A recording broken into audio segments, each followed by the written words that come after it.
Bien, la Comisión de Planificación y Política Económica del Legislativo ha aprobado en grande y en detalle el proyecto de Ley de Presupuesto General del Estado 2024. Y claro, amerita desde una perspectiva seria llevar adelante un análisis de las características, condiciones y escenarios que nos puede plantear en el plano económico este presupuesto.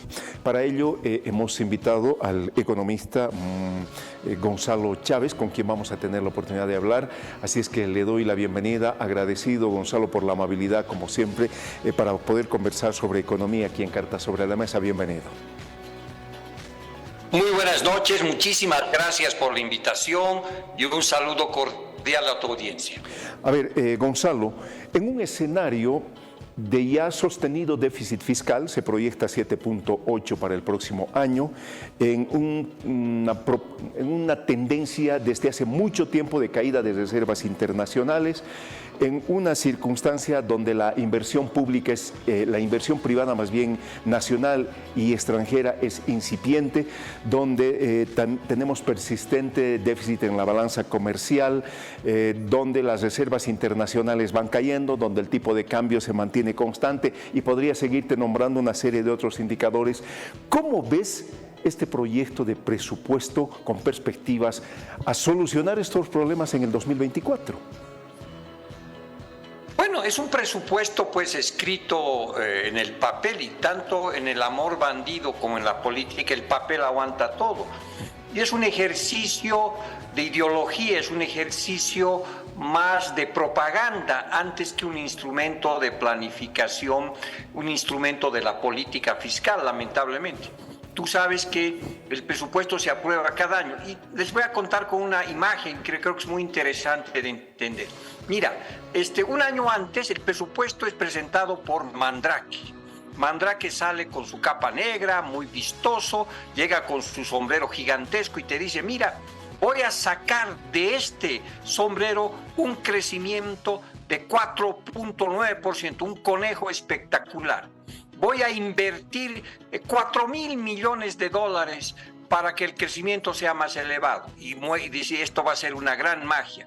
Y Mandrake promete, ¿no es cierto?, una cantidad de cosas, y resulta que pasa un año y ya no aparece Mandrake, sino aparece el mago Locotito, ¿verdad?, que se acerca y va a la población y nos dice, saca un sombrerito chiquitito, como es este caso, y saca un crecimiento del 2%, la inversión pública no llega a la mitad.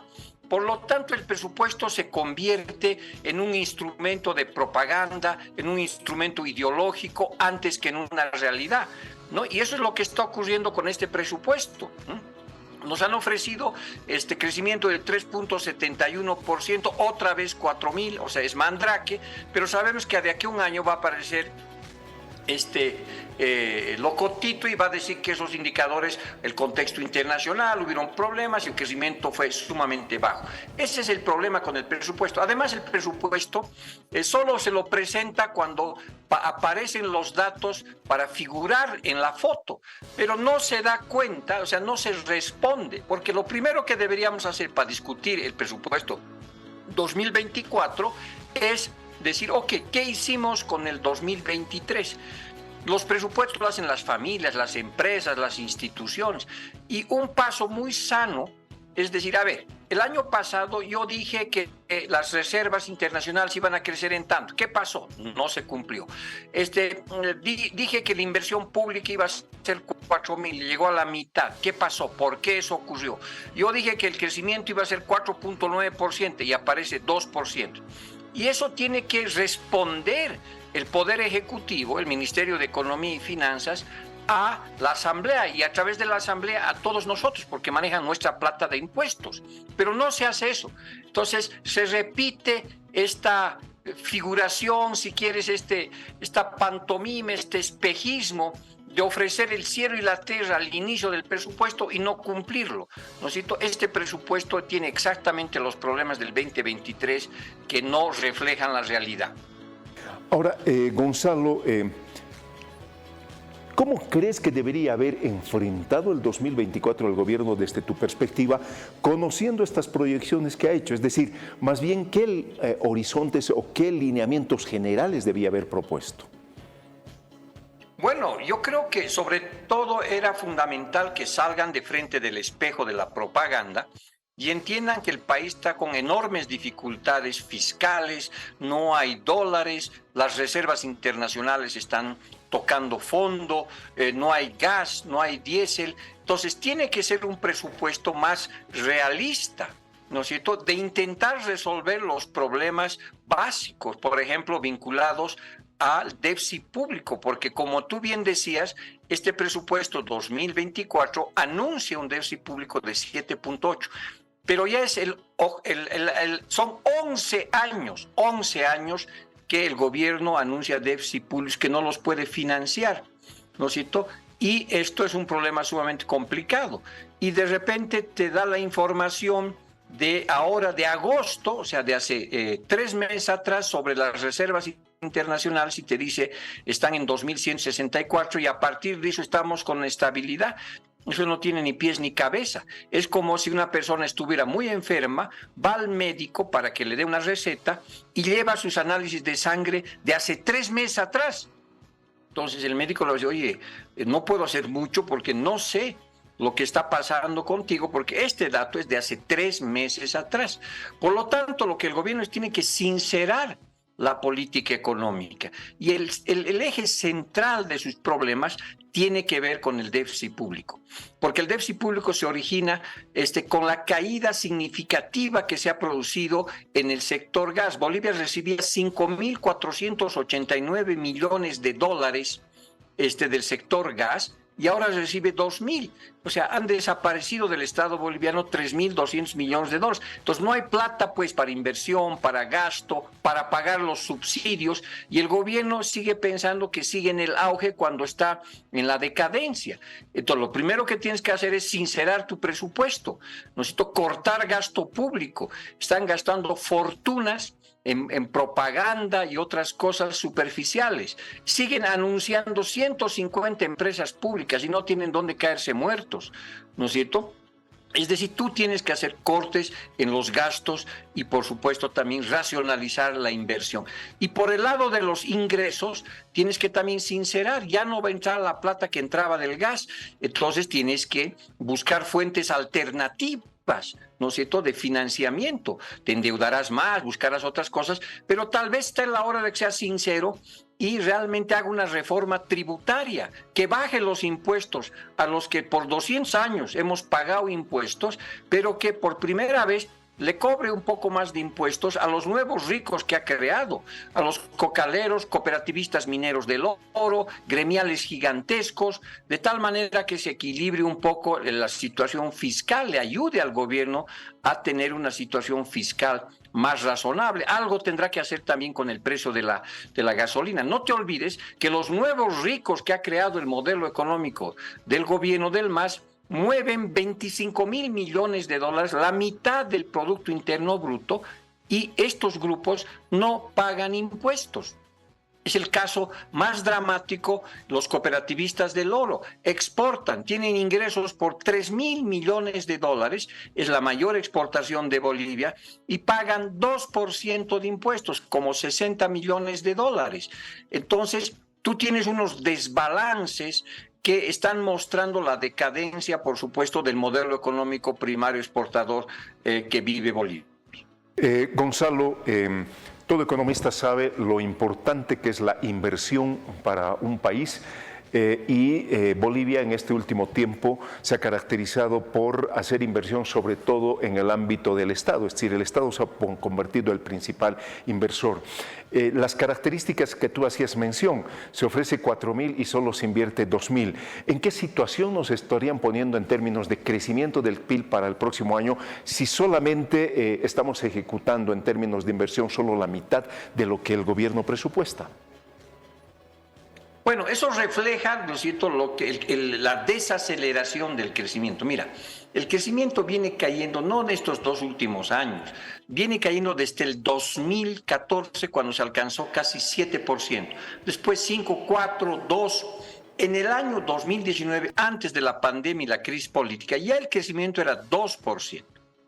Llega el 20, la crisis, menos 9, rebotamos a 6, es un rebote estadístico, no es un crecimiento real, y la economía vuelve a su curso de crecimiento bajo. El año pasado 3 y ahora alrededor de 2%. Pero esto es una cuesta abajo en la rodada, como dice el tango argentino, ya desde el 2014. ¿Y cuál era el comando? ¿Cuál era la máquina que llevaba adelante el crecimiento? La inversión pública. Pero ahora ya no hay dinero para la inversión pública. Las ejecuciones están alrededor de 2.000, 2.500 millones de dólares en los últimos 3 años, cuando se había prometido el doble de inversión pública. ¿Y por qué no hay inversión pública? Porque mataron a la gallina de los huevos de oro. Mataron al sector que daba el excedente económico para que el modelo funcione, ¿no es cierto? Es decir, mataron YPFB, donde se generaban pues los 5.489 millones de dólares de ingresos, y eso ha bajado a 2.000. Por lo tanto, el gobierno no tiene de dónde sacar recursos para seguir invirtiendo y seguir gastando en lo mismo. Por eso tiene que vender las joyas de la abuela. Han dilapidado 17 toneladas de oro, ¿no es cierto?, de unos 1.000 y tantos millones de dólares, y no han repuesto como habían prometido.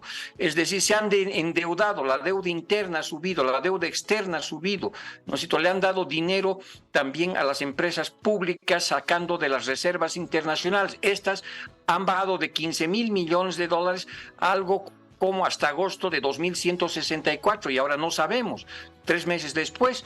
Entonces, las fuentes de financiamiento se han ido achicando. No tienes la plata del gas y ya no tienes quien te preste, ya no tienes de dónde más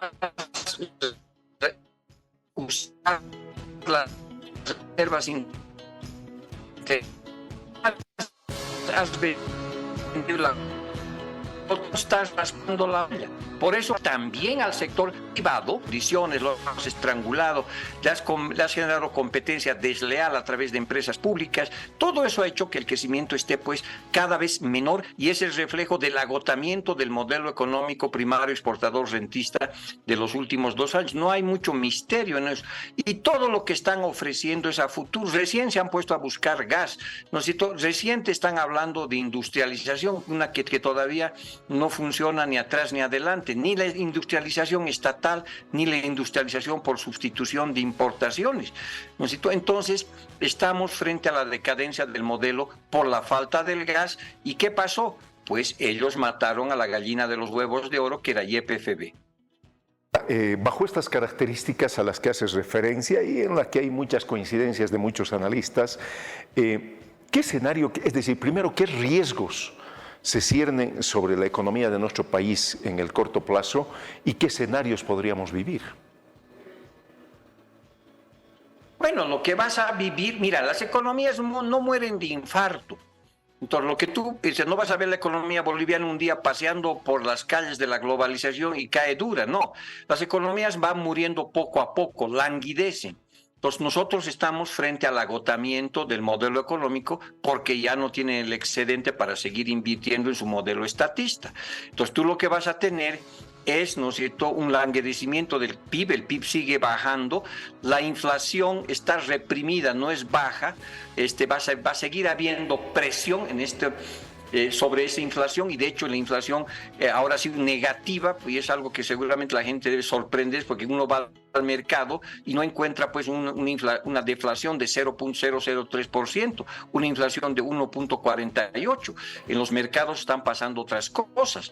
Entonces tú vas a tener problemas de desaceleración del crecimiento, la inflación cada vez más fuerte, puede reventar como un puchichi porque solo se ve la puntita, pero por debajo hay un déficit público de 7.5% en promedio en los últimos 10 años.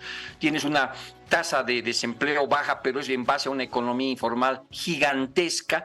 Del 80% de esa gente tiene un empleo absolutamente precario y ya no hay la plata para seguir sosteniendo la burbuja de consumo vinculada a eso. Entonces vas a seguir en este agotamiento, y si encima tienes crisis política y porque se están peleando internamente sobre el tema del modelo y otras cosas, la política va a generar más incertidumbre y tú vas a tener un 2024 bastante pobre en términos de resultados macroeconómicos. Ahora, se pueden hacer muchas cosas, ¿no es cierto? Pero, digamos, la primera receta que el gobierno tiene que seguir, salir de frente al espejo, ¿no es cierto? Porque están obsesionados, repiten como un mantra, como monjes budistas, repiten la inflación más baja, el crecimiento más elevado, el desempleo más bajo, y repiten obsesivamente eso, y eso pues ya no corresponde a la realidad. Entonces necesitas corregir tu déficit público, para eso tienes que hacer reforma tributaria, tienes que encontrar soluciones al tema del subsidio a los hidrocarburos, ahora que ya no los puedes financiar, tienes que cortar gasto público, tienes que cerrar algunas empresas estatales que son un desastre, ¿no es cierto? Tienes que hacer un ajuste fiscal, te duele o no. Ahora, yo no creo que este gobierno lo haga porque está apuntando al 2025 y quiere seguir con el halo de que es el mejor modelo económico que ha habido en la historia de la humanidad, ¿no es cierto? Y eso ya no es real, pero la política va a continuar en ese lado, porque ajustes sí se pueden hacer en el cortísimo plazo para tener más reservas internacionales. Eliminen, por favor, el impuesto a las transacciones financieras, remuneren las cuentas en dólares, liberen las exportaciones, fomenten la inversión extranjera directa, faciliten la llegada de préstamos internacionales, todo eso para salvar el corto plazo,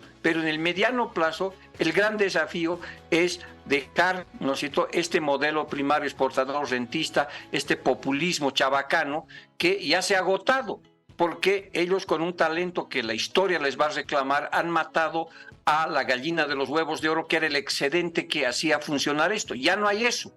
Por lo tanto, siguen viviendo de prestado, pero no les va a alcanzar la plata porque ya no tenemos los recursos que teníamos en el pasado, ¿no? Gonzalo, quiero darle un vistacito a otro tema que nos parece importante. Hoy precisamente el presidente brasileño Lula firma la incorporación, digamos que oficial, de Bolivia al Mercosur nuevamente. Al comenzar el programa hablaba de las oportunidades que puede significar el mercado común del sur, pero también de los riesgos que puede significar, porque todo tiene una parte positiva y todo tiene una parte negativa. Y si nuestro sector productivo es tan frágil, poco competitivo, ¿qué oportunidades tenemos en ese mercado?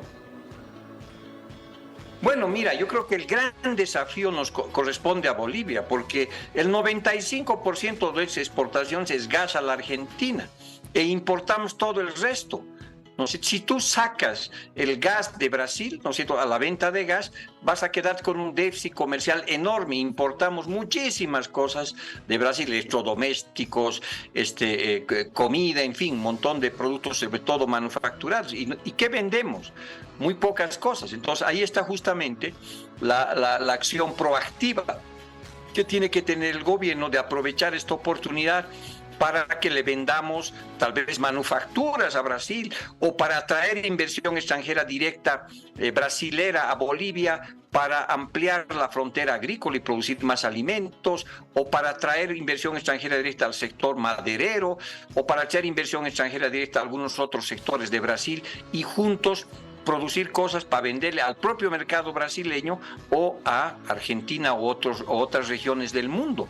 O sea, Bolivia tiene una oportunidad como está actuando. Habría que ver el modelo entre China y Vietnam, ¿no es cierto? Vietnam muy chiquitita y de repente, ¿no es cierto?, se ha integrado con la China y le vende muchísimas cosas al gigante asiático. Bolivia es un país, una economía muy pequeña, y hay un mercado enorme en Brasil, vinculado a turismo. En fin, va a depender de una acción proactiva de nuestro gobierno, que deje la ideología de lado, los hermanos, que la patria es grande, que eso es puro palabrerío, ¿no es cierto?, y que tenga una política exterior realista. Los países no tienen amigos, tienen intereses.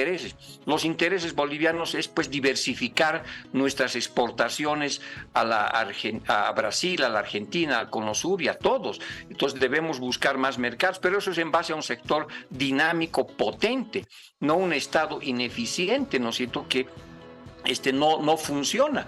Entonces, habrá que ver si nuestra política económica internacional es pragmática, es inteligente, apoya al sector privado para que exportemos exportemos más manufacturas, para que exportemos más servicios y turismo. Ahí deberíamos atraer a muchísimos brasileros hacia lo que es todo lo que es, digamos, el salar y nuestros circuitos turísticos. Son 250 millones de almas que pueden venir a dejar mucho dinero con el tema del turismo. En fin, hay muchas oportunidades, pero también hay riesgos. No te olvides que en ciertos sectores somos competidores, en el caso de la soya, por ejemplo, ¿no es cierto? Los dos producimos soya y buscamos mercados externos.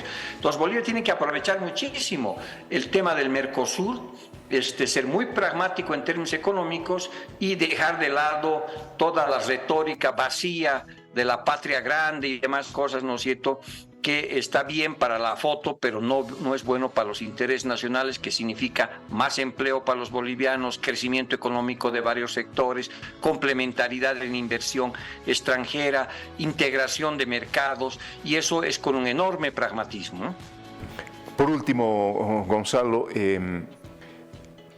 ¿qué perspectivas le encuentras al desenvolvimiento económico de nuestro país cuando este fin de semana Milei asume la presidencia de la Argentina y tiene una percepción diametralmente opuesta en muchísimos ámbitos a las percepciones económicas de nuestro país y a la percepción económica de la gestión que está abandonando el poder también en la Argentina? ¿Cómo miras esa relación comercial y qué impactos puede tener en nuestra economía?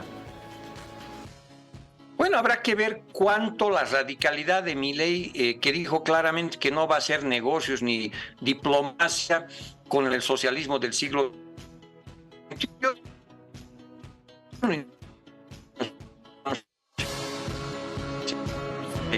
En ese modelo habrá que ver si eso también distanciamiento económico, diplomático, político fuerte con la Argentina. Ciertamente nos van a comprar gas tal vez por menos tiempo, ¿no es cierto? Y eso se va a cerrar y va a haber enormes dificultades de buscar otras alternativas. Ojalá que vía Mercosur las cosas se resuelvan, ¿no es cierto? Pero en la relación bilateral probablemente vas a tener una relación fría, distante, ideologizada, de ambos lados, ¿no es cierto? Y eso, por supuesto, si por ejemplo entran con la dolarización ellos, vas a tener una presión para que lleven dólares de Bolivia allá, muy fuerte. Vas a tener un mayor déficit comercial con ellos porque gas le vamos a dejar de vender y igual que Brasil, si le dejamos de vender gas a Brasil o a Argentina, les compramos mucho más cosas que les vendemos. El gas es muy importante para nosotros, entonces tendrás que buscar otros productos para exportarles, mejorar la electricidad les vendemos un poquitito. Bolivia tiene un superávit de energía eléctrica que no sabe qué hacer. Ahora hay un proyecto de 160 megawatts, que no es nada, cuando hay un superávit de más de 2.000 megawatts. Entonces, esas oportunidades pasan otra vez de parte de Bolivia con una relación pragmática, que no haya el distanciamiento que se produjo cuando entró Bolsonaro al poder, que se dieron la espalda a los dos países por razones ideológicas. Ojalá que nuestro gobierno pues comercie y haga negocios con los intereses nacionales, no porque le guste o no le guste la ideología de Milei, ¿no? Muchísimas gracias, como siempre, por la gentileza. Ojalá en la próxima oportunidad estés aquí en estudio para poder hablar. Un abrazo a la distancia. Gracias nuevamente. Muchísimas gracias y un saludo cordial a tu audiencia. Fue un placer haber conversado contigo.